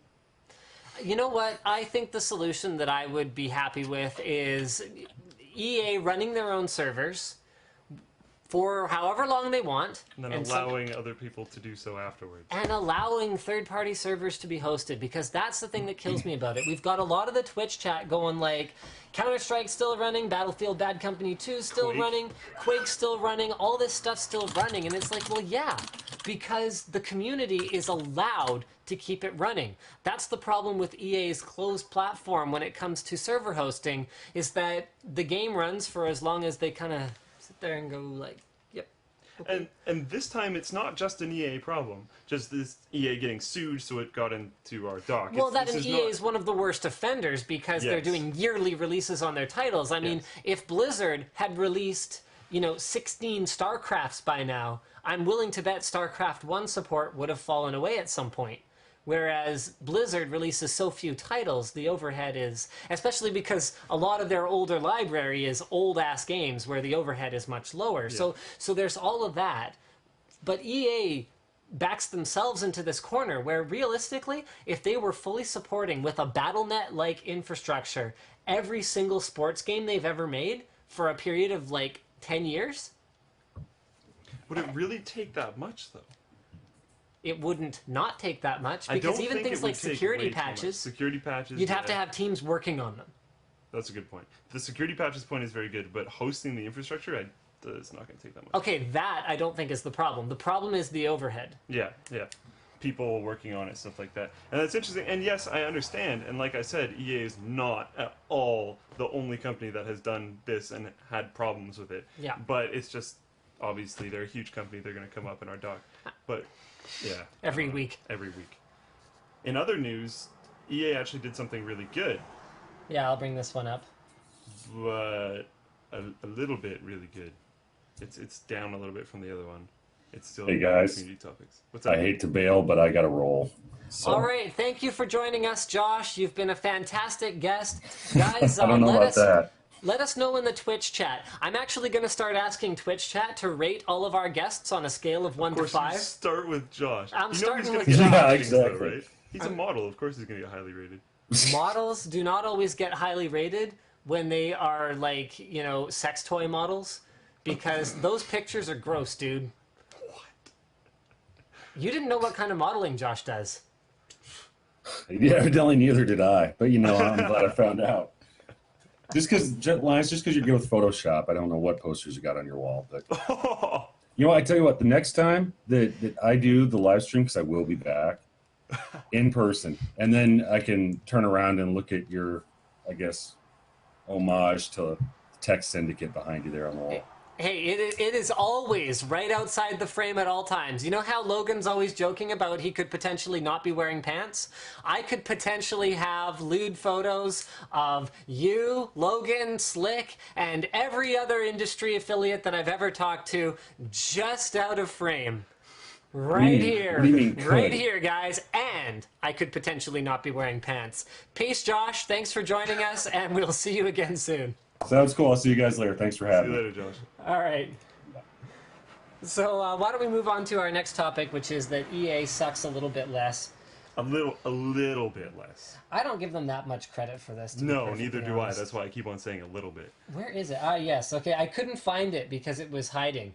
The title of the article was EA did something good, which was I wasn't looking for that even so. So EA, this was posted on the Linus Tech Tips forum by user Lightning. Thank you very much for that. EA raises $18,000 for AIDS research. More than 80 staffers took part in the event, which is a 10-kilometer fundraising walkathon. The money will go to the San Francisco AIDS Foundation and 50 other AIDS service organizations throughout the Bay Area. It is important to be involved, etc., etc., etc. And yeah, they match the employees' contributions. Okay, that's what they do. So they match the employees' contributions, which totaled $18,000, but you're EA. Yeah, I mean, to me, this is kind of like I can't possibly say it's bad. No, because it's good. It's not a bad thing, but it's like this doesn't make up for if I don't know. Maybe this is a yearly thing, whatever. Maybe this has just been going on forever. But if this was an attempt to like buy back some of the hate, like, dude, you're really far off. You should have made a bigger splash. Yeah. I mean, it's kind of like it just seems kind of hollow. Like, you know when a celebrity gets diagnosed with some disease? And then they donate millions of dollars to the foundation that's trying to cure the disease. Yeah, and then when it's something that doesn't affect them personally, it's just like they tweet about it or whatever. That, to me, is what this kind of feels like, where it's like, yeah, you could have done more, but I don't want to criticize because the reality of it is you did give thousands of dollars. It's still a very good thing. So I'm happy that EA did this. And if it's a yearly thing, then it's just probably something that's been going on forever, and it's not a huge deal. It's just part of the company. That's very cool. If this was an attempt to like make people like them more, then dude, you missed the mark by quite a bit. So yeah. I would like to know more about the story, but good job, EA. Thank you for donating to Raids Research. Raids Research. No, I think you're thinking of Blizzard. Yes. I meant to say AIDS research. We're on fire today. We are on fire today. All right, let's talk about the lab-grown burger because I totally think this is awesome. So this actually is sort of in line with the conversation that we were having about building an all-in-one. That's like a boutique-grade all-in-one computer. When you only build a couple of them, something that is by definition boutique, it is extremely expensive. So this is an article from Digital Trends.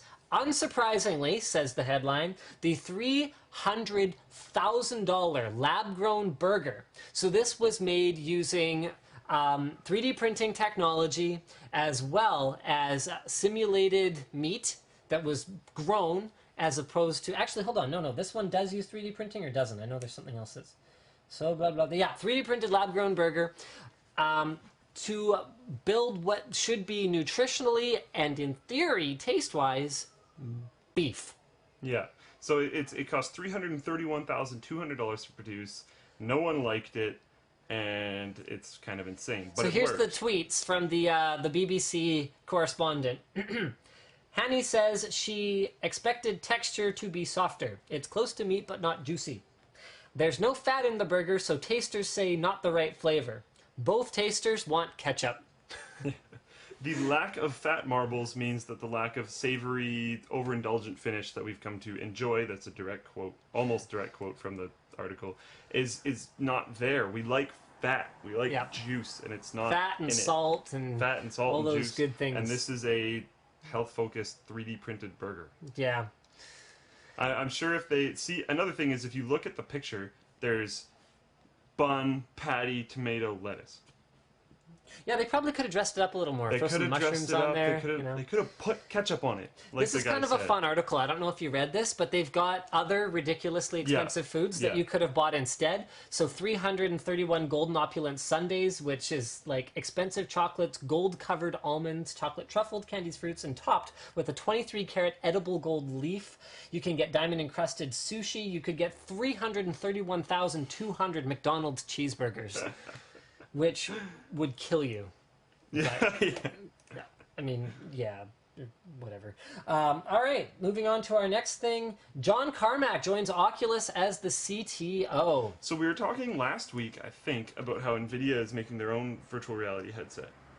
And some thoughts. Well, that was like a weird prototype. Prototype thing and all that kind of stuff. But some interesting thoughts came up. People talking about maybe more mature companies were going to step in and just blow up the field. I saw a lot of comments about this in different places, and people were worried that Oculus might get run over. Oculus would pioneer the whole thing and then just get completely run over. John Carmack steps in, everything changes. Oculus Rift is now that mature company. It like doesn't matter anymore. The credibility is there. Just I mean, like, okay, when you build the prototype that works, your credibility goes like this. Oh yeah. When Valve is all like got their panties all wet about what you're doing, your credibility goes like this. John Carmack is one of those guys that could actually sit at a round table with someone like Gabe Newell and talk shop. So when he legit joins your company as the CTO, then your credibility goes like this. You get one of those big iterations of credibility that he was just talking about. It's just huge. And so good for them. What's great about him is he's one of those guys that, again, this is the credibility conversation where it goes beyond his technical skill, because a lot of truly visionary guys, I mean, I think Steve Wozniak's a great example, which will help segue into our next topic, where they're visionaries and they're geniuses and they're brilliant, but I mean, you put them in front of a camera or you try to like talk to them and you're kind of like, they can be, I mean, and Woz is a lot better, particularly these days. Oh, yeah. I mean, his Big Bang Theory appearance was awesome. Yeah. But having someone who's as eloquent as John Carmack, he's a great interviewee. He's fantastic. I mean, Carmack's amazing. Anyway. He's so good. I mean, we could just sort of like, you know, wank off John Carmack for the rest of this show, I think, and both of us would enjoy it. I don't know that he would. John, if you're watching, I'm sorry for saying that. That was totally inappropriate, but you're awesome, and we're very excited that he's now the CTO of Oculus Rift, because I'm super stoked to get it, everyone else is super stoked to get it, and this just makes me much more confident. I mean, future of gaming, guys. Future of gaming. Seriously. That's extremely exciting. Speaking of which, I wanted to bring up something that I didn't have a chance to talk about last week. Oh, I said I was going to segue into the Jobs movie. Is this better than that? I think maybe. Okay, let's do it. Our old things that people tried to make and failed at brutally, now becoming things that make tons of sense and everyone's super excited about. Like the Power Glove turning into Peregrine. Virtual Boy turning into Oculus Rift. I never replied to an email from Peregrine. You probably should. Crap, they were gonna no, because I reached out to them about getting a sample so that we could check it out and showcase it. I'm gonna email you right now so that you remember to do that later. Shoot, because I think he said no initially because they didn't have any budget for it or something like that. But then I think he reached out to me again. So for those of you guys who haven't heard of it, the Peregrine Glove is, I'm just gonna load it up here. The Peregrine Home. Let's go ahead and fire this up. All right, so there. Talk about Power Glove versus Peregrine. So Power Glove is, they're actually very different, but the idea of having a controller strapped to your hand and or arm in some way is still inherent in Peregrine. So what you do is you have your controlling thumb and you touch different points on your fingers to the contacts on your thumb. So there's contacts along each one of your fingers, and you touch it to your thumb, and then those are bound to buttons on your keyboard. So you can essentially play games with just your hand, which is interesting, enables different... my favorite thing about it is if you have special disabilities, it can help you a lot. Now, you tried it. You didn't like it that much initially. I tried it. I didn't like it that much initially because what I was trying to do was... And one of the problems is certain pieces of hardware will not demo well. You have to use it for a while to actually get used to it. So I sit down, try and play Dota with this thing, and I'm trying to quickly press all the buttons by tapping my fingers together, and it just felt weird because my natural muscle memory is not to tap my fingers together when I want to press QWER. Right. I'm not tapping my fingers together. So I'd run up to someone to fight, and then instinctively my hand would like go down to try and like tap on the keyboard, and then it'd be like, no, wait, I have to press, and then I'd have to remember like which one was which, and it wasn't Twitch, and it wasn't instinctive. But if you play with it for a while, it could be Twitch and instinctive. So I would be interested to play with it for like a day instead of a 5-minute demo that I got at PAX a few years back. Right, okay. So I didn't like it. And I don't necessarily think you could be as fast because on a keyboard, all your fingers will be resting on those keys. But okay, hold on. Think about this for a minute. Okay.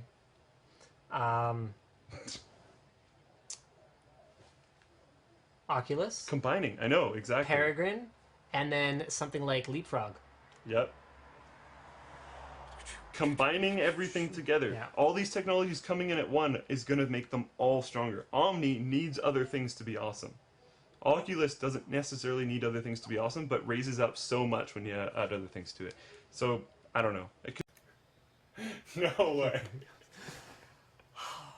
So for the 4th time, we are attempting to record the back half of this show, which I think is actually going to kill me and or Slick at some point here, because between the technical difficulties with the initial stream and then the fact that we thought we were recording and then we weren't, and then we thought we were recording again and then we weren't, because I think that was my bad that time, because I think I clicked live stream and our internet is still down.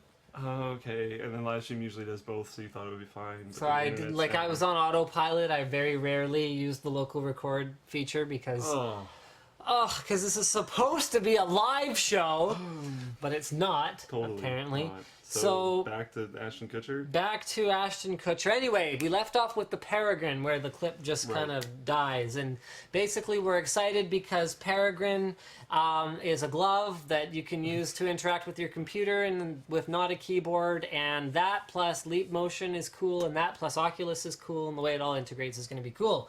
Things that aren't cool. Ashton Kutcher, I'm sorry, but Punk'd wasn't cool. 70s Show was cool, but dude, that was an awful long time ago. And this is a Gizmodo article on Woz basically saying in an email, that's kind of not how it happened. Yeah, so at all.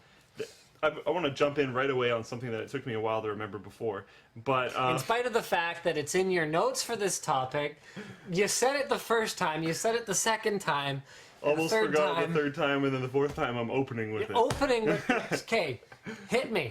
Go watch Pirates of Silicon Valley. It's an amazing movie and is a really good, accurate portrayal of the beginning of both Microsoft and Apple. So if you want all the starting of it, go back, watch that movie. It's an older movie. It's still really good. This has some Hollywoodness going on, and I mean, there's like this scene in an underground parking lot where Jobs is like, Woz, don't you see? It's the future of computing. Holy crap, man. Oh my god, we're going to change the world. And from Woz's sort of interpretation, he seems to be a pretty grounded guy with no real incentive to lie about things at this point. Not close. We never had such interaction in roles. I'm not even sure what it's getting at. Personalities are very wrong, although mine is closer. Don't forget that my purpose was inspired by the values of the Homebrew Computer Club. So these ideas that of computers affecting society didn't come from Jobs. They came from the Homebrew Computer Club. They were widely spoken about there. I'm paraphrasing. Steve Jobs came back from Oregon, came to a club meeting, and didn't start talking about the great social impact. His idea was to make a $20 PC board and sell it for $40 to help people at the club build the computer. He wanted to make some money. Yes. And help people build computers. The lofty talk came much further down the road, and I never looked like a professional. We were both kids. Our relationship was so different than what was portrayed. I'm embarrassed. But if the movie is fun and entertaining, all the better. In fact, looking at the portrayal of Jobs in the movie, based on what I've read in the biography about him basically being a smelly hippie that you wouldn't want like anywhere near your furniture or children, like it really seems like they've... Go watch Pirates of Silicon Valley. Okay, there. Now we've done that topic. Let's move on to the next one that we're doing for the bloody 4th time. HTC One Max. I can't even remember. Did we do this before? I think we did this before the bad things. Yeah, okay, we did the felony thing before the bad things. The console thing. Yeah, console optimizations. Yes! John Carmack again. I swear, we could talk about how awesome John Carmack is like forever. We just did. We did. We have now talked about how awesome John Carmack is forever. All day. 4 times. All day we've been talking about John Carmack. You're awesome. So basically, the performance boosts Oh, this was posted on the forum by Tech Fanatic. Matt Higbee has come out and said the performance boosts that they are achieving by optimizing their game for multi-core in order to port it to the PlayStation 4 are already going to be able to affect the optimization of the PC version. And PlanetSide 2 is nothing if not a poorly optimized single-thread only game. So the thing about PS4 and Xbox One is that they might have 8-core CPUs, but man, they are not powerful cores. No. They are like if, you know, a vegetarian had bulimia and wasn't taking the proper supplements. Like, dude, they've got no energy because they're, you know, not they don't have a correct diet and they're not keeping their food. I don't know where I'm going with this. I'm tired. It has actually been a phenomenally long day, and I didn't sleep till like 5:30 last night. He's had a different way of describing those cores every single time we've done this, and that was the best one. I think by best you mean worst. Yeah. Anyway, the cores aren't very powerful, so for game developers to be able to leverage that power, we're talking cell processor all over again, Yeah. where that was way ahead of its time, and no one was able to really optimize it because it was different architecture and there was a bunch of cores and blah blah blah blah blah. Now they're x86, so it's like, guys, get your act together, optimize this stuff. And the PC will benefit as well, which is great because developers could rely on the PC to have these uber single-thread cores, and that's on both the Intel and AMD side. But these more mobile-optimized, low-power consumption APU chips in these consoles aren't able to do it. So it's going to be great because games like PlanetSide had no real intention of updating the performance of their game. Who really cares? They're going to maybe... Runs well enough. Yeah, it's fine. People know how much they need to run PlanetSide. So now they're optimizing it for the console, and now it's just going to make everything better. It's not a bad thing at all. Speaking of optimization... Wait, did we talk about CUDA is doomed? I have no idea. I have no idea what we talked about. Anyway, Ichondo on the forum. Skip this if we've already talked about it. I don't know. So... Oh, man. Basically, AMD shots fired, Ron Taylor on APUs gaming and the end of CUDA. Basically, the summary is, CUDA is a closed standard. Gamers, what's this? This quote is so awesome. Just fires everything. Yeah. All the bullets. Okay, so he's talking about PhysX, but because there's a parallel being drawn between PhysX and CUDA and that they're both closed standards, unlike OpenCL. PhysX is an utter failure because it's proprietary. Nobody wants it. You don't want it. I don't want it. Gamers don't want it. Analysts don't want it. So I think that pretty much says it. I mean, the thing about PhysX is that in the very beginning it was much more terrible than it is now. It was like this weird dedicated card that ran in a PCI slot of all things. I mean, nobody really bought it. Yeah, if anyone needed to sort of, you know, work through their mind that it wasn't doing anything, the fact that it ran in a PCI slot meant that there probably wasn't much data transfer going on here. So it probably wasn't. I mean, that's an oversimplification. It could be doing a lot of work on its side and then spitting out results that don't require much bandwidth, but I'm kind of making fun of it. And then it got better when Nvidia acquired them, and now anyone with an Nvidia graphics card was able to run PhysX accelerated, CUDA accelerated PhysX, all that stuff. But at the end of the day, I think he's right. I think open standards like OpenCL are going to be the future. I mean, you look at even companies like Adobe. What a major win that was. Yeah. CS6 running CUDA. That might have just won it for them. Because, okay, open platforms and computers go together like nothing ever before. Yes. People love open platforms on computers. I'm trying to find a different way to say this than every single other time I've said it. You don't have to. It's okay. Just go verbatim and they'll bear with it. There's paid, which people aren't totally into on computers. Then there's free, which is kind of a big deal. Then there's open, which is on a completely different platform. Because the second you bring out open, everyone can optimize it for their own usage. And they can either deliver it for free or they can charge money for it. Or they can charge money for it depending on how they augment it. But when someone like Adobe backs it, you know that Adobe is going to probably be contributing in some way. Yes. And I mean, the thing is that it's not like CUDA's dead. No. It's certainly not dead today. I mean, look at something like the Titan supercomputer. Any kind of specialized application where you're really good, like specialized hardware and specialized programming languages may actually be optimal for an application like that, where you are really dialing down into the hardware to get the absolute most out of it, and you're purpose building a single machine and purpose building software to run on it. But then again, maybe that's what Ron's talking about. Is maybe we shouldn't purpose build software and purpose build machines. Because at the same time, if you take an open platform, you can hack into it and change things to make it purpose built. Yes. So open's great, and that's basically what he's saying. So there you go. Yet another thing that that we talked about before, but now we're talking about again. Did we talk about 3D NAND Flash yet? Yes. No, we didn't. Okay. Samsung changing the SSD game again with 3D Vertical NAND Flash. This is fantastic because Samsung's already using really innovative strategies to bring more performance to SSD. So things like RAM caching with their rapid technology, as well as that weird mode. I don't even remember what they call it, but basically they're emulating SLC flash operation on TLC flash in order to get a performance boost that's temporary but very, very real, and something that many users will be able to realize a lot of the time. Definitely. Now they're driving capacity. How many layers is this? 24, I believe. So there's yes, 24 layers vertically. They can stack 24 layers of traditional styled flash. This was posted by Muddy Mucks on the forum, by the way. On top of each other's vertically to just... Oh, your capacities are going to explode. So we're going to be talking about smartphones that instead of coming in 16, 32, and 64 gig, like they have been since the dawn of bloody time, we might be talking about 384 gig smartphone.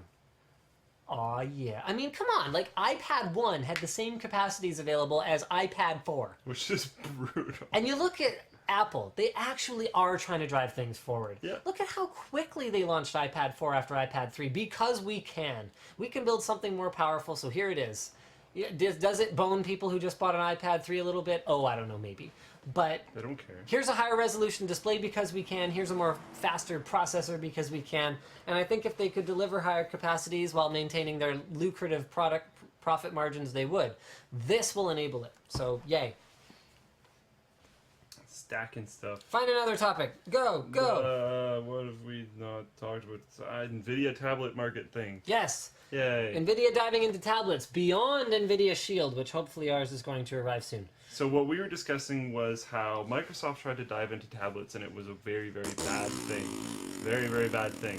And how, while this is dangerous, and I think jumping into the tablet game at this point in time is borderline suicidal. Posted by Talha on the forum, by the way. There's a Maximum PC article that we're going to go to. So go ahead. Yep.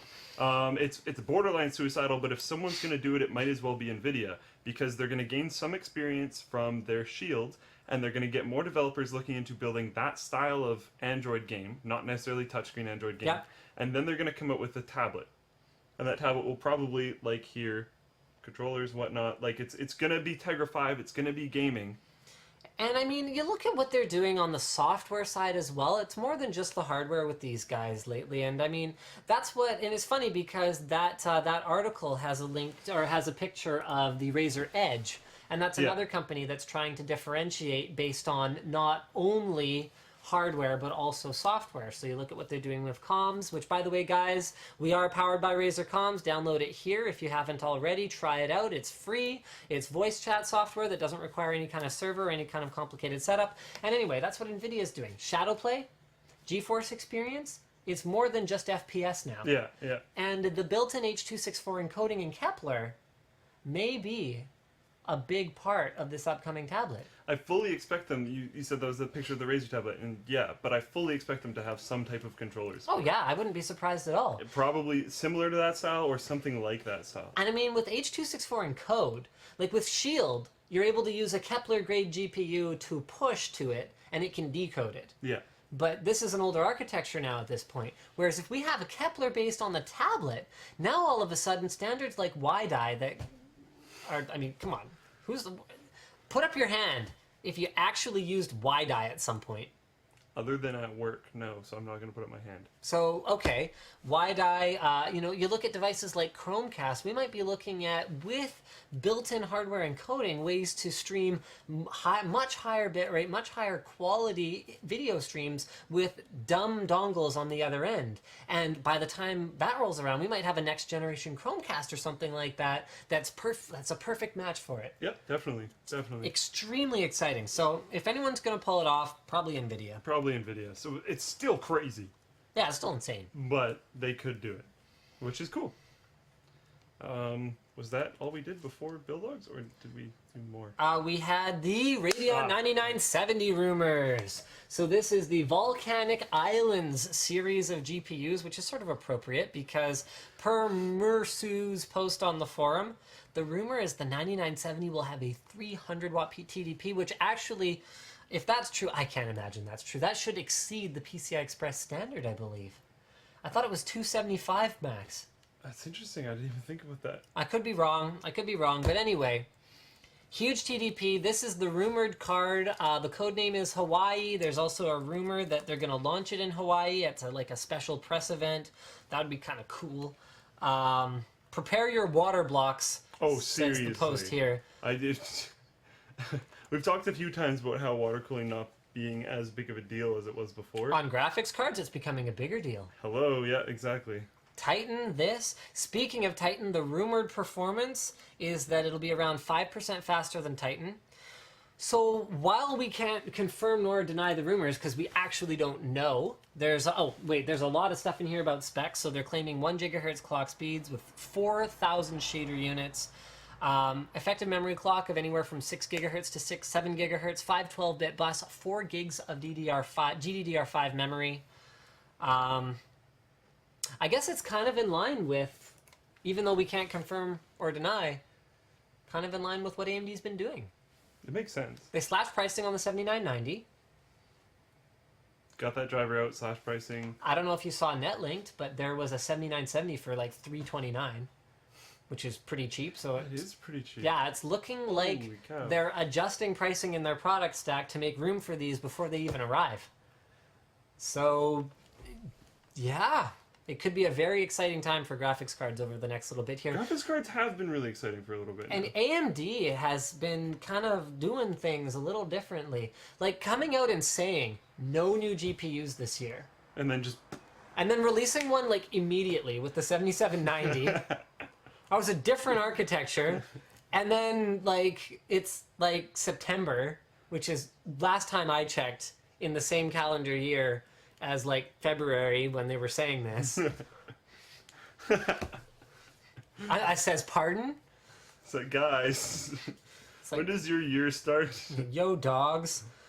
I heard you like sort of throwing everyone off a cliff in terms of how closely they're able to follow along with what you're doing exactly over there. I mean, I guess it's good because, you know, you don't want your competitor getting the drop on you or anything like that, but... Which... Normally, it seems like everyone does, but in this case, not necessarily. Yeah. All right, why don't we tackle one more topic before we do Builds of the Week, and then we can sign off for the fourth bloody time on this. Here, why don't we do something that we skipped last time? Microsoft digs more holes for its console. Okay, so I gotta find this. Give me 1 second. Dun, dun, dun, dun, dun, dun. Those movies crashed as badly with the fourth installment as the Xbox. I wish it was the fourth Xbox. Wouldn't that be great?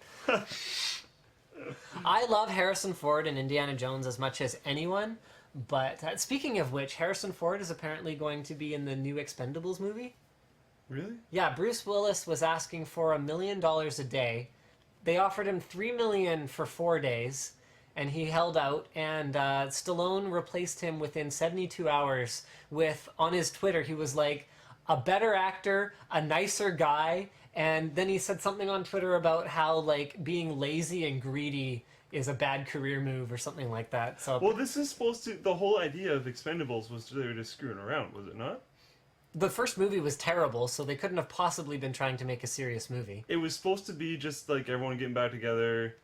We're kind of getting older now. It's kind of the end of our careers. Let's just make a movie and have fun. I read that. And then here we are, 3 movies into the end. Who cares? Whatever. I refused to watch the second one based on how terrible the first one was. I don't think it's for you. I think they're having fun on their own. Oh, well, whatever. DLF posts on the forum. This is an article from One Hit Pixel. Oh, this is just terrible.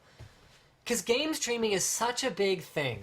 And you look at companies like Twitch, where we do our live stream, and everyone's trying to figure out how to cash in on game streaming. Microsoft apparently thinks the method to cash in is going to be to require users to pay for Xbox Live Gold. One thing is, people are probably going to be streaming multiplayer games. Just to be completely honest, and if you're playing a multiplayer game, you have Xbox Gold anyways. Okay, that much is true. I'm gonna play devil's advocate. Although I will never, ever, mark my words, sign up for a subscription-based server. It's not going to happen. So you're not. So I won't sign up for a pay-per-month MMO. You're not a console player. I know, but I mean, even on PC, I won't sign up for a pay-per-month MMO. I'm not gonna. I don't support that model. I don't like that model. Free-to-play is getting kind of gross lately, though. Dedicated servers. Dedicated servers are awesome. Dedicated servers are what I want. And no, I don't think free-to-play is necessarily the right way to go either, because there's a lot of pay-to-win, and there's a lot of what I think it was Logan that was talking about, just sort of the general level of trolling, stupiditude that goes on with free-to-play. No barrier of entry, I think, is not necessarily great either, but. Yeah. Anyway, so I mean, imagining paying for an Xbox Live Gold membership to me is like, if you guys all just refused to pay for it, it would go away. It would be free. They do need people to buy the consoles, and they do need people to buy the games, but everyone just kind of keeps doing it. Sorry, go ahead. I'm just. At the same time, Sony had it free. People didn't like it. So to bolster up the service, they had to make it paid so they could fund it more. Had to is an awfully strong way of putting it. Had to keep shareholders happy, and if they didn't, their company could close. When you're a publicly traded company, you have to do certain things. Okay, fine. And as now, this is just something that I scraped up right before the stream started, so please correct me if I'm wrong in the comments, but as far as I know, you can record but not necessarily upload through the PlayStation if you don't have PlayStation Plus or whatever it's called. Okay. But it makes a ton of sense that you could just take that file and upload it off your computer. Oh, wait, no, it says right here, Sony's share feature for PlayStation 4 allows users to record and upload up to 15 minutes of footage and is not restricted to PlayStation Plus users. Record and upload, okay. Yeah, so Microsoft says allows Gold members to record up to 5 minutes of in-game footage for editing and upload to the Xbox Live service. That's the thing, too. They can apparently edit it on the Xbox. I don't think you can edit it on Why would you want us... Why would... Who records a 5-minute recording and then edits it on their Xbox? I mean, this is how out of touch Microsoft is. Yep, I agree. I saw that and I was like, oh, cool, you can edit it terribly? Like, it's just going to suck. All you're going to be doing is cutting it, and it won't be that great. I mean, looking at how much worse they managed to make Windows Live Movie Maker than the original Windows Movie Maker. The original Windows Movie Maker, as far as I have been told, wasn't even that bad. No, it wasn't that bad. Yeah. Windows Live Movie Maker isn't even that bad, but it isn't as good as the old one. Yeah. So, anyway. Brutal. We should all just go back to that awesome game, 3D Movie Maker. That thing was awesome. You're too young for that game, but it was, oh man, it was awesome. I wasn't actually. I can't believe it's 5 minutes. Anyway, I still don't think this is going to prevent you from capturing via HDMI using something like an AMD Live Gamer Portable or something like that. My understanding is Microsoft hasn't said that they're going to be enabling HDCP, whereas I believe Sony is still holding to the HDCP-enabled outputs on PS4, just like they did with PS3. So it's not like Sony is perfect in all of this by any stretch of the imagination. All right. All right.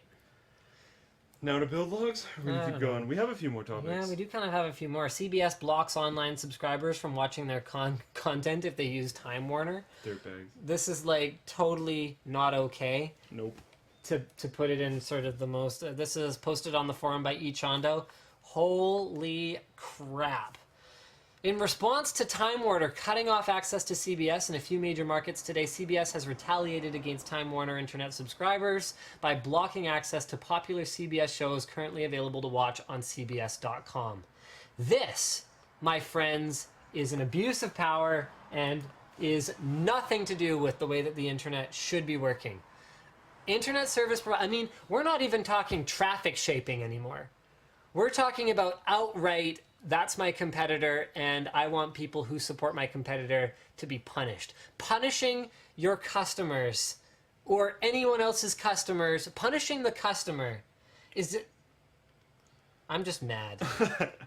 Basically, screwing over your customer in any way, screwing over anyone in any way should not be allowed, and this is directly screwing over someone that is feeding you money. It's not okay, and this... Time Warner representatives are calling out CBS's move as an abuse of power, specifically stating CBS has shown an utter lack of regard for consumers by blocking Time Warner Cable's customers, including our high-speed data-only customers. So not even a cable TV competitor from accessing the shows on their free website. CBS enjoys the privilege of using public-owned airwaves to deliver their programming. They should not be allowed to abuse that privilege. It's getting real, y'all. Everything with different ISPs is getting nuts right now. I hope that they... You know what? I almost hope that they abuse it. That they abuse their power as much as they possibly can get away with. So they get crushed? So that they get crushed. Yeah. So that there isn't... So that the government can't just kind of, you know, be like, well, it's not that bad yet. We're just gonna...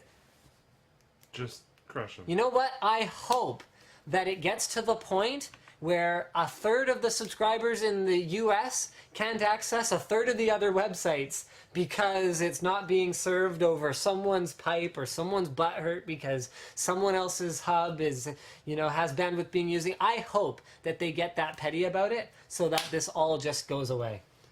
That is what I hope. Because otherwise, I don't think it'll go away. No, probably not. All right, why don't we call that it? Let's do build logs of the week, which conveniently I already have downloaded because we've already done this. So I'm just going to have to find the download. And we are starting with the Aqua Dreamer. Boom. Beautiful. Just like last time. I was just gonna say it's kind of weird doing this again because usually it's usually fairly first impressions for you. Yeah. And I haven't seen my PowerPoint other than just stretching the image and going for gold. So it looks very nice. One thing that you brought up the first time is that he's got 4 fans going in some crazy awesome wind tunnel. Yeah, the 4 fans here. It's like fan 1. Fan 2, fan 3, fan 4, and it's just like whoosh, all the air. But it shouldn't be loud because those are Fantex fans. Those are quite nice fans. He's got white LED strips going all the way around the outside of his case, which look great. Gorgeous. And he has awesome sleeving on everything and a lot of nice custom spray painting. I painted graphics card shrouds, painted SLR or Crossfire Bridge rather. You had brought up the first time around that it was supposed to originally be a water-cooled build, right. But it kind of looks like it's underwater anyway. That's a nice night shot. Yep. It's hard to get nice night shots, but it looks great there. He did a really good job with this system. All right, speaking of nights. This one's nuts. These photos that we have here are in his, basically, it looks kind of like a pamphlet advertisement at the end. These are not his build log in progress photos. I highly suggest that you check out all the builds on the build log. There is so much back sweat going into this pillow at this point that I think it's almost soaked all the way through. It smells awful. Like, here. I don't want to smell it. See? I don't want to smell it. I want to talk about a Dragon Knight PC. Jeez. Wow. Okay. Paul Tan has been on Build Logs of the week before. He makes awesome, incredible computers. I wouldn't be surprised at all if he's selling this. We could even say he's the Paulton of computer builders. Oh my goodness. Why don't we just go ahead and open this up? Wow. Just like last time, it's amazing. It's a Cosmos 2. The front is gorgeous. The side's got a window that's gorgeous and custom, and holy crap, it gets better than that. My problem with the Cosmos 2 is that it's big for no apparent reason. You can't actually put that much stuff in it, but it looks like he basically gutted it. So one thing that he's done, if you notice right away, is there's no I/O coming out of the back of the case. The back of the case is on the right-hand picture. So what he's done is rotated the motherboard 90 degrees and custom formed the computer to work well with that. So he's made an exhaust area on the back, which you can't see a ton of details on there, but it has individual slanting down fins. It's a Dark Knight. How much were you expecting to see? Oh my god. Hey-o! Why are you trolling Paul's system? Because I love it so hard. I guess that's not a bad point. Yeah, it could be worse. Yeah, so he's done a ton of custom work for it. If you want to see his like artist rendering prototype designs before he started building and his whole huge amount of pictures build log, please check it out on the forum. Yeah, check out the build logs section of the build logs forum. Build logs of the week section of the build logs forum. Okay, so This system has actually been done for a while. I just have not been able to get Whaler to put it in the actual freaking build log section. So he finally did, so we're finally showcasing it. This isn't necessarily something that's kind of along the lines of what we usually put on here. Yeah, gaming rigs. Yeah. Not for gaming, although with 6 PCI Express slots and 32 Opteron cores, and it looks like up to whatever 8 by 16 would be, so 8 times 10 is 80. And another 5 is 40, so that's 100, probably what, 156 gigs of memory or something stupid like that? Yeah, but that sounds about right, yeah. Potentially. So, as long as the board actually supports it. Like, my SSD in my laptop isn't that big. And we're talking RAM. I wonder if that board supports it. Yeah, so, click next. It should even support more than that, because if you throw some register DIMMs in there, I think there are 16 gig registered DIMMs. Sexy. That'd be cool. DIMM heatsinks. Dat RAM. Yep. Dat custom rack. I was just... Dat rack. Wow. So he commissioned this rack. You can get custom designed racks from, I don't remember the guy's name. I heard they're plastic surgeons that do that. This guy does it with aluminum. Aluminum custom designed racks. That is some space aged stuff you got going on there. Armor. Rack armor. Maybe that explains chicks in video games. Right. That's why their boobs are so big. Because they're armor. Right, because they... It's plating on the inside. Because they padded the bra because they have poor self-esteem. Then they had to wear armor. Then there's clothing over top. Solve that mystery. What now, ESRB?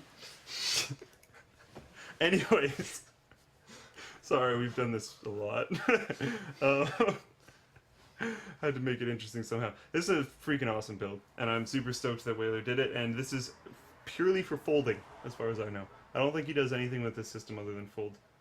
And it gets some, like, monstrous number of, I think it's 350,000 PPI or PVD, I think it's something called. ridiculous. I mean, Whaler's far and away the biggest contributor to the Linus Tech Tips Forum folding team. Dude, you're awesome. And I think that pretty much wraps it up for the WAN show this week. Thank you for tuning in, or I don't know, it's not live anymore, so... Thanks for watching the archive. Thanks for watching the archive, yo. Peace. Bye. Hopefully it worked this time. Yeah, I know, right?